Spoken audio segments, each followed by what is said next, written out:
School শিক্ষকদের বিরুদ্ধে টাকার বিনিময়ে গৃহ শিক্ষকতার অভিযোগ, তালিকা সহ এডিআই অফিসের সামনে বিক্ষোভ গৃহ শিক্ষকদের। সুপ্রিম কোর্টের নির্দেশকে বুড়ো আঙ্গুল দেখিয়ে একাধিক সরকারি প্রাথমিক ও উচ্চ বিদ্যালয়ের শিক্ষকেরা গৃহ শিক্ষকতা করছেন অর্থের বিনিময়ে। এমনই অভিযোগ এনে অবিলম্বে গৃহ শিক্ষকতা বন্ধের পাশাপাশি দৃষ্টান্তমূলক শাস্তির দাবিতে এডিআই অফিসের সামনে বিক্ষোভ করল গৃহ শিক্ষকেরা। সোমবার তারা প্রথমে বাগদা বিধানসভার গারাপোতায় এসআই অফিস ও পরে বনগা এডিআই অফিসের সামনে এসে বিক্ষোভ করে এবং স্মারকলিপি জমা দেয়। বহু গৃহ শিক্ষক এদিনের এই বিক্ষোভ কর্মসূচিতে সামিল হন। এডিআই অফিসে অভিযুক্ত শিক্ষকদের একটি নামের তালিকা তুলে দেন তারা। তাদের বক্তব্য, বনগা এবং বাগদা বিধানসভার একাধিক প্রাথমিক ও মাধ্যমিক উচ্চ মাধ্যমিক স্কুলের শিক্ষকেরা পয়সার বিনিময়ে গৃহ শিক্ষকতা করছে। তারা ঠিক মতন ক্লাসে পড়াচ্ছেন না। অভিযোগ, পরীক্ষায় প্রশ্নপত্র আগে থেকে ছাত্রছাত্রীদের জানিয়ে দেওয়া হয়। আমরা প্রাইভেট টিউটর অ্যাসোসিয়েশনের পক্ষ থেকে বনগা এডিআই অফিসে এসেছি স্কুল শিক্ষকদের যে প্রাইভেট টিউশনির যে দৌরাত্ম্য চলছে সেই দৌরাত্ম্যের বিরুদ্ধে একটি স্মারকলিপি জমা দেওয়ার জন্য।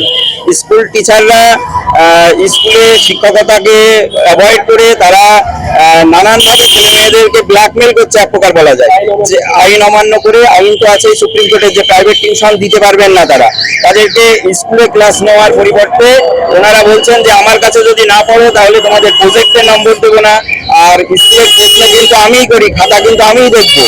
যারা আমার কাছে পড়ে তাদের থেকে যারা না পড়ে তাদেরকে নাম্বার দেওয়া হবে না, বা এই সমস্ত নানান বিষয়ে ছেলে মেয়েদেরকে ভীতি প্রদর্শন করে প্রাইভেট টিউশন নিতে বাধ্য করাচ্ছে। ক্লাসে তারা ক্লাস নেয় না, ক্লাসে শুধু অবসর কাটানোর জন্য যায়, আর প্রাইভেট টিউশনিটাই তারা মোটিভেট করে নিয়েছে। আমরা বনগা বাগদা এলাকার সমস্ত স্কুলের যে সমস্ত শিক্ষকরা টিউশনের সঙ্গে যুক্ত মোটামুটি আমরা খবর পেয়েছি বা অভিযোগ এসেছে, সকলের নাম আমরা লিস্ট করেছি, প্লাস আরো কিছু লিস্ট করবো। আমরা এডিআই অফিসে এখন স্মারকলিপি জমা দেবো। যদি এতেও কাজ না হয় আমরা আমাদের আন্দোলনকে আরো বৃহত্তর স্তরে নিয়ে যাবো। আমরা রাজ্য স্তরেও বা আমরা শিক্ষা দপ্তরে অভিযোগ জানাবো। কারণ প্রাইভেট টিউশন দেওয়া শিক্ষকদের একটা মূল উদ্দেশ্য হয়ে গেছে, ক্লাসে তারা ক্লাস নেয় না। আমরা তো চাচ্ছি যে ছেলেমেয়েরা প্রাইভেট টিউশনে যাতে না পড়তে আসে, এমন ভাবে ক্লাসে পড়াক। সরকার তাদেরকে মাইনে দিয়ে রেখেছে স্কুলে পড়ানোর জন্য, তাদেরকে ওই ক্যাম্পিং করে স্টুডেন্ট জোগাড় করে ব্যাচ তৈরি করে পড়ানোর জন্য কিন্তু স্কুলের শিক্ষকদের নিয়োগ করেনি সরকার। আমার নাম আশিস তরফদার, আমি এডুকেশন প্রাইভেট টিউশন অ্যাসোসিয়েশনের একজন সদস্য। West Bengal private tutor association বাগদা এবং বনগা শাখা সদস্যরা আমরা। স্কুল শিক্ষকরা যারা চাকরিরত শিক্ষক, তারা কোর্টের আইনকে উপেক্ষা করে বেমানুন তোমার টিউশনি পড়ে যাচ্ছে। মোটা টাকার বিনিময়ে ছাত্রছাত্রীদের স্কুলের কোশ্চেন যেসব ছাত্রছাত্রীদেরকে পড়ানো হচ্ছে তাদেরকে পাস করে দিচ্ছে, দিয়ে হচ্ছে তারা লোক দেখিয়ে প্রলোভন দেখিয়ে তারা কিন্তু মোটা টাকার বিনিময়ে টিউশনি পড়াচ্ছে।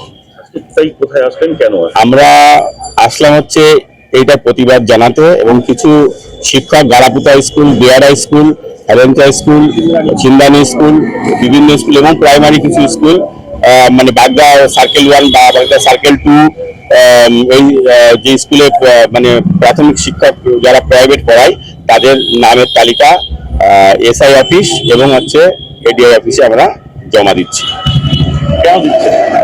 এদের বিরুদ্ধে সুপ্রিম কোর্টের একটা আইন ঘোষিত হয়েছে 2014 সালে। তারপরে আবার সেই আইনটা আরো বেশি মডিফিকেশন হয়েছে, যাতে বলা হয়েছে যে কোনো চাকরিরত শিক্ষকরা প্রাইভেট টিউশনের সঙ্গে যুক্ত হতে পারবে না।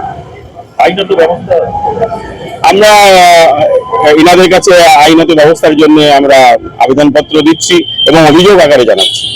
কি নাম? এবং অশোক ভৌমিক, আমি প্রাইভেট টিউটর, দীর্ঘদিন ধরে এই সংগঠনের সঙ্গে যুক্ত।